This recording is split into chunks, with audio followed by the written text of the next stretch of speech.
استمرارا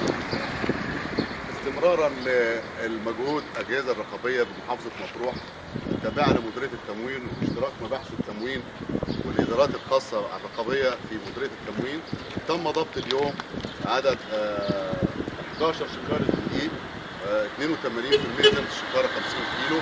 ده مدعم خاص بالمخابز البلديه. طبعا ده كان مخزن من ارصده قديمه كانت موجوده عند الناس. النهارده الحمد لله بدايه تطبيق منظومه الدقيق، تحرير الدقيق الخاص بمحافظه مطروح. ابتدت المحافظه كلها تطبيق من 15/4/2013. النهارده بدا العمل في 48 مخبز. تم ضبط هذه الكميه. وردت معلومه للاجهزه الرقابيه ومباحث التموين اليوم بان في احد المواطنين صدر تهريب كميه من الدقيق. تم طبعا تحضير للحمله باشتراك مباحث التموين والاجهزه الرقابيه.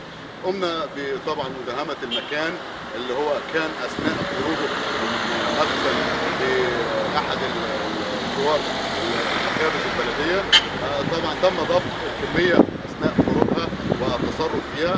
الكميه طبعا قدامك ان شاء الله يتم تسليمها للمطحن في محافظه مطروح. تم عمل تحرير المحضر وارسل للنيابه والمتهم لاتخاذ اللازم.